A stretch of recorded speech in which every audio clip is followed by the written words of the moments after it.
Hello everybody, thanks for joining me once again. I am Yohnee Moode and it is a privilege to speak to you today. This video is a part of the Understanding series, and today we're going to talk about understanding water baptism. All right, so let's get right into it. Number one, Jesus commands it. It's pretty simple, huh? Matthew 28, he was talking to the disciples and he said to them, you know, when he was commissioning them, all right, and now it's time for y'all to go forth into the world and baptizing everybody in the name of the Father and the Son and the Holy Ghost. This is what he said he wanted them to do. It was in his directives to the disciples. And then not only that, he was an example by getting baptized himself. He was Jesus and he got baptized. Yes, he did. Number two, water baptism is symbolic of the resurrection. Well, not just the resurrection, death, burial, and resurrection of Christ. It is a symbol for us of what he did. He was crucified, he died, he was buried, and he rose again. And so when we go down into the water, it is symbolic of us being buried. And then when we come up out of the water, it is symbolic of us being raised. And you can find supporting information on that in the Bible. In Romans chapter 6 and Colossians chapter 2 verse 12, you will find scriptural support for the symbolism of water baptism. Number three, water baptism is about immersion, not sprinkling. You know, and no shade on any other religion that does it differently. However, Jesus's example is what we follow. It's what I follow.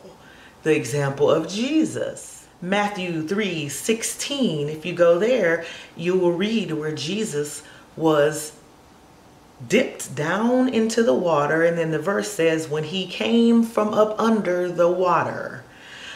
So that for followers of Christ is support for the need of baptism to be immersion. Number four, water baptism does not save you. Ephesians 2:8-9 says that salvation was a gift of God. So if it was a gift of God, then we can't do anything to earn it. You can't get baptized into salvation because it was a gift, and gifts are free. And number five, finally, water baptism is an outward sign of an inward change. What that means is that once we've decided to give our lives to Christ, what happens on the inside with that rebirth process is demonstrated symbolically on the outside as a witness to other people by water baptism. A good example that helped me understand that has to do with marriage. You know, we wear rings. You have rings on your ring finger, and we wear the rings. And people get upset when their spouses don't wear the rings.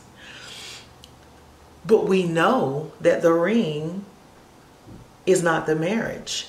We know that the ring didn't make the marriage. The ring is just a symbol of an inward decision that was made by two people. So, and even with the wedding also is not the marriage. The wedding is just an outward symbol for others to witness, to say that these two people made an inward decision to join together. It's the same thing with water baptism. It is just an outward sign of an inward change. All right, so that'll do it. Thank you so much for joining me once again. It is always a pleasure to meet with you. Thank you for lending me your ear, for giving me your time. I appreciate it so much. If you have comments, go ahead and put them down below. If you have questions, feel free to ask. And if you have not subscribed to my channel, please do so should you want to, and turn on notifications so that you'll know what's coming next. I hope these explanations help you. I hope this explanation helped you. And until next time, have a wonderful day.